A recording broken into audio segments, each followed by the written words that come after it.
A las 9:14 de la mañana, ojalá que no haya salido nada de lo que está rosado, mírale la cara. Humberto está viendo en la plataforma. Esa última parte no salió, Humberto. No, está complicado. Pero ni salió nada, en la justicia no vemos. Bueno, el real programa en la pausa atrás. Hablando de justicia, ya tenemos a nuestro primer invitado del día de hoy. Nice. Está con nosotros el abogado Amadeo Peralta y con él vamos a hablar sobre los operativos y los allanamientos del Ministerio Público. Muy buenos días, don Amadeo. Un placer para mí, feliz día para ustedes y para todo el país y para todo el que se haya levantado ya de sus camas. Bueno, así es, para los que madrugan con nosotros los sábados, ¿verdad? Sí. Don Amadeo, su valoración en primera instancia sobre los últimos allanamientos que ha llevado a cabo el Ministerio Público, en este caso, Coral 5G. Si le doy una valoración jurídica y a la vez personal, el país entero está de acuerdo, desea que la corrupción en República Dominicana termine. El simple hecho de que los estamentos militares aquí ya tenían tantos años haciendo y deshaciendo y nadie le ponía el frente, nadie le ponía el cascabel al gato, es algo que el país entero ha de apoyar y estoy seguro que estarán muy atentos. Yo inclusive aprovecho el espacio para darle un voto de confianza al Ministerio Público para que siga adelante, a pesar de las precariedades económicas y a veces de las complicaciones para algunas investigaciones, debe seguir adelante. Es la primera vez que estrenamos un Ministerio Público independiente y ese Ministerio Público ha estado dando resultados. No se había visto en la historia dominicana, aparte de hace como 20 años, casos de corrupción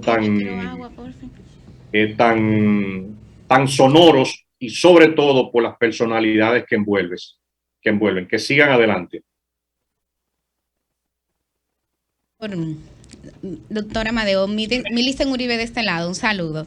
Me gustaría saber dos cosas. ¿Qué le parece la solicitud que hizo el Ministerio Público anoche, que consiste en 18 meses de prisión preventiva como parte de la medida de coerción para los implicados en este caso, Operación Coral 5G, y también el tema de los allanamientos de noche, porque parte de los abogados, de los imputados, se quejan nueva vez de que algunos de los allanamientos se hayan realizado de noche? ¿Esto viola la ley? ¿Esto viola los derechos fundamentales de estos imputados? Para que usted nos aclare esta parte, por favor. Sí, en cuanto a los allanamientos en horas de la noche, siempre tomen en cuenta, casi la mayoría de abogados que defienden imputados siempre andan con unas teorías raras por ahí, pero yo le puedo decir, todos los allanamientos que se han realizado en horas de la noche cuentan con una aprobación de la Oficina Coordinadora de los Juzgados de Instrucción del Distrito Nacional, que en su acápite 1 establece este allanamiento podrá ser realizado a cualquier hora del día y a cualquier hora de la noche. Y eso es lo único que pide la norma. E inmediatamente está autorizado en la orden, ya no hay ninguna violación. También te puedo decir, y les recuerdo a ustedes, los allanamientos que ha hecho el Ministerio Público, lo primero es que la población no hemos tenido ni siquiera acceso real a esos allanamientos. No es como anteriormente lo hacían, entonces no se quejaban, donde todo era un reality show. Ustedes se recuerdan esos casos de Brecht, donde se contrataron equipos de filmación. Sí, es así. Camionetas. Un cortometraje fue eso. Las cámaras llegaban antes que el Ministerio Público. Una producción. Sí, las cámaras estaban primero y después llegaban los fiscales.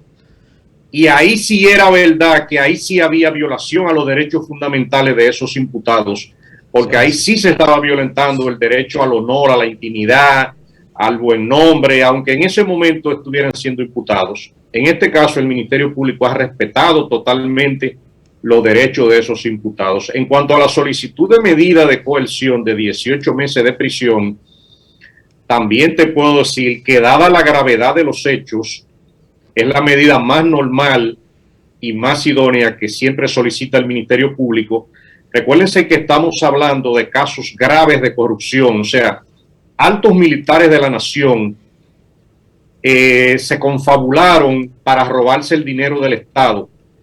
Cada ciudadano que está escuchando el programa sabe la lucha que va a coger ahora en estos días cuando hay que renovar el malvete, y si usted no renova el malvete, su vehículo hasta preso se lo llevan. Entonces el dinero del pago de sus impuestos, fíjese cómo de manera ficticia en el CESTUL, en el Cuerpo de Ayudantes Militares y en CONANI, ponían a figurar personas a cobrar sueldos del dinero del patrimonio público, o sea, prácticamente robándoselo y repartiéndoselo. Aquí también yo les recuerdo al país, cada vez que usted va a echar combustible, sea una planta de gas o a una bomba de gasolina, el impuesto que usted paga se lo estaban prácticamente robando. Entonces, fuera de ese hecho claro y preciso que pasa en este país, aquí hay que seguir dando ejemplos. Amadeo. Y por eso yo le comenté ahorita, sí. Sí, no, termina la idea y disculpe la interrupción para hacerle otra pregunta. Exacto, por eso le decía anteriormente que ojalá que el Ministerio Público siga siendo reforzado en el ámbito logístico y económico. Exacto. Para que siga adelante. En ese sentido va justamente mi pregunta. Ernesto Jiménez le habla. Resulta que tenemos un ministerio público con niveles de independencia como particularmente nunca habíamos visto. Lo digo particularmente porque estoy hablando de lo que conozco. Nunca había visto un ministerio público con estos niveles de independencia. Y queremos, como así me parece lo quiere la ciudadanía, que se procese la mayor cantidad de casos de corrupción, porque percibimos una percepción muy bien fundada que los niveles de corrupción a los que se ha llegado en esta sociedad son sencillamente inaceptables, intolerables. Entonces, la pregunta es, ¿el Ministerio Público cuenta en este momento con la capacidad, considera usted, para llevar ante la justicia con expedientes robustos, porque también deseamos eso, que sean expedientes que no dejen margen a dudas para que paguen el precio a aquellos que robaron dinero del pueblo, porque ese es el dinero del Estado, el dinero del pueblo? ¿Tiene el Ministerio Público esa capacidad en este momento? ¿O tendríamos que conformarnos con lo que se pueda llegar a hacer, lo poquito que se pueda llegar a hacer de ese gran iceberg que describíamos de la corrupción? Tan solo ver la punta del iceberg y no poder procesar por falta de recursos todo el otro entramado que el pueblo persigue, existe y existió, de corrupción administrativa. Sí, como abogado te puedo decir que el Ministerio Público para el año que viene inclusive tendrá reducido el presupuesto para la lucha contra la corrupción. Pero también te digo... ¿Y entonces? Amadeo, yo veo, disculpe, para que me aclare esto, porque veía en un tuit de Ingrid Hidalgo hace unos 3 días, ella dice que la Procuraduría General fue favorecida con un considerable incremento del presupuesto. Ok. Para que me aclare eso ahí entonces. Hay un renglón en donde se estaba previendo que a los miembros del Ministerio Público se le aumentara el sueldo y eso no fue aprobado para este presupuesto. Entonces, eso desayuda a la lucha contra la corrupción. La hermana Ingrid Hidalgo puede tener mucha razón en lo que dice, pero a lo mejor será en otros capítulos. Pero también puedo avanzarte diciendo que la capacidad logística del Ministerio Público necesita ser aumentada. ¿Y por qué lo digo? Es necesario que todos los casos de corrupción no solamente lo esté manejando la magistrada Jenny Berenice y el licenciado Wilson Camacho, porque no van a dar abasto. Es conveniente que muchos procuradores fiscales con capacidad y con honestidad sobre todo, también refuercen a ese Ministerio Público a través de prevención de la corrupción y persecución. A principios de este año, ese departamento fue reforzado con la llegada de 25 fiscales más, pero yo le puedo reiterar, solamente en esta operación se hicieron 49 allanamientos simultáneos. Eso implica 49 fiscales de un departamento que si no lo tiene que salir a buscar prestado en diferentes demarcaciones. Pero al final de cuentas, como le dije también anteriormente, debemos seguir apoyando al Ministerio Público, porque aquí todo el mundo inclusive votó por un cambio porque se había hartado de tanta impunidad, nos habíamos hartado de tanto delincuente, y eso fue inclusive lo que hizo el que el pueblo se volcara en las urnas buscando cambios. Me recuerdo en aquel momento cuando el juez Ortega Polanco dictó prisión preventiva contra la mayoría de los implicados en el caso Odebrecht, que usted hace un señalamiento de que no había razones para ello, pero que él no tenía otro motivo que hacerlo más que la presión política y social que había en ese momento por todo lo que se había destapado en ese caso. Lo recuerdo como si fuera ayer. Y pregunto hoy, contextualizando en eso, ¿tienen estos militares, estos altos militares, las mismas condiciones para no tener que llegar a prisión, o hay la misma condición de criticidad política y social para que los jueces se vean forzados a llevarlo a prisión preventiva en este momento? Mira, en el caso de Odebrecht, un caso diferente, y te voy a hacer una comparación también rápida.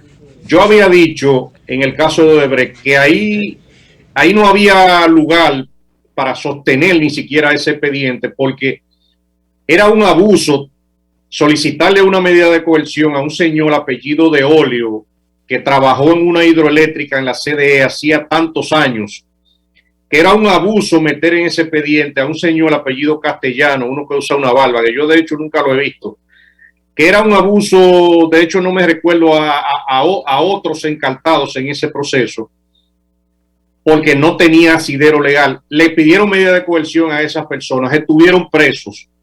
A los 3 meses lo soltaron en buen dominicano, no lo acusaron, y el daño que esas personas tienen.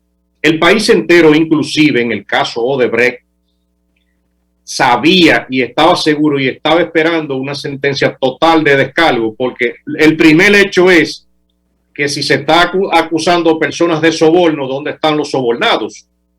Fíjate que cuando la misma magistrada Miriam Germán emitió esa decisión, y le hago un hincapié a ustedes, yo me encontraba en Jarabacoa, y a pesar de que yo no tomo alcohol, yo estaba en un restaurante y le dije a un mozo, tráeme una cerveza. ¿Pero por qué se lo dije? Pues simplemente porque la magistrada Miriam Germán corroboró todo lo que yo decía de ese caso de Brecht. En este caso de estos militares, en estos casos de corrupción son muy, muy, muy diferentes. Son casos recientes, son casos sólidos, y en donde el Ministerio Público ha hecho un esfuerzo sobrehumano. Ahí hay personas en el Ministerio Público que no han tenido vida más nunca desde que lo nombraron ahí. Trabajan de día, de madrugada, de noche, los sábados, los domingos, los fines de semana largos. Y todo eso es para llegar a este momento en donde la población no solamente está siendo satisfecha, sino que se está haciendo justicia con el patrimonio robado. Sigo con ustedes. Licenciado Roselvis Vargas, un placer saludarlo, que precisamente anoche hablábamos, porque ustedes saben que Amadeo es el embajador de muchos de nosotros en la comunidad de La Isabela o Villa Isabela en Puerto Plata, que por demás hay que resaltar que fue la primera ciudad del Nuevo Mundo. Amadeo, hola. Mi pregunta es la siguiente. En su experiencia, ¿qué es lo que se le espera a estos generales y coroneles si el tribunal acepta esta solicitud de prisión preventiva en la prisión? Son personas que han ejercido el poder policial y militar, y estar allí con delincuentes. Son activos.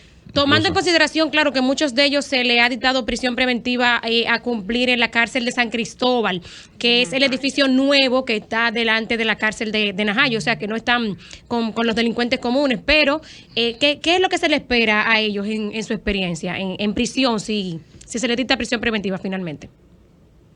Mira, la finalidad de esa prisión preventiva es simplemente resguardar el que no puedan, en principio, de que no puedan escapar a un proceso tan complicado como el que les espera. El segundo, que no sigan destruyendo pruebas ni incidiendo sobre ningún testigo o sobre ninguna persona vinculada, que no destruyan ni oculten pruebas. Pero en cuanto al tema de seguridad, ha sido evidenciado, como ha pasado desde el primer caso. Esos encartados están en pabellones especiales, alejados de esa comunidad de delincuentes rastreros, como diría uno, en buen dominicano, y no, o sea, su vida no está en peligro. Eso es lo que te puedo decir. Eso mismo sucedió con los mismos encartados del caso de Brecht y en todos estos procesos. Usted no ha escuchado a nadie de esas personas que ha dicho ni siquiera yo he sido agredido por otros reclusos, yo he sido amenazado. Ellos ni siquiera se juntan. Aunque están en la misma cárcel, son áreas separadas totalmente. Bueno, pues en cuanto a la solicitud de medida de coerción que pide el Ministerio Público en este caso, me atrevería a vaticinar que la prisión preventiva será la regla a imponer en este caso, pero yo lo digo como abogado, amparado en el hecho de que los hechos que se le imputan son hechos graves, son hechos de corrupción, son hechos de estafa agravada contra el patrimonio público. Tienen asociación de malhechores, falsedad de documentos y todo ese conglomerado de situaciones configura de una vez la ley de lavado de activos. Entonces yo le puedo decir, por estafa agravada contra el Estado, esas personas concursan para una pena de 20 años de prisión. Por asociación de malhechores también para 20 años de prisión. Por violación a la ley de lavado de activos también 20 años de prisión.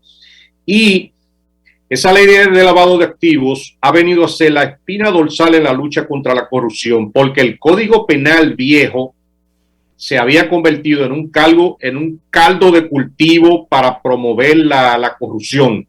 Entonces, esa nueva ley de lavado de activos trae figuras, atención país, para que luego no digan que no lo sepan, trae figuras que se llaman el testaferrato y el prestanombre. Solamente por usted prestar sus datos para ocultar una jipeta, un apartamento, cualquier tipo de propiedad proveniente de una infracción grave, ya usted concursó para 10 años de prisión. Ahí ustedes tienen un ejemplo figurado con nombre y apellido. Hay un jovencito, apellido Talnel Flete, si mal no recuerdo. Ese jovencito figura en algunas empresas de carpetas de las que están siendo imputadas de casos de corrupción, y ese jovencito posiblemente sin saber el lío en el que está metido, forma parte de esa empresa, y esa empresa de carpetas, que tampoco tenía operación, se dedicaba a lavar dinero proveniente de corrupción.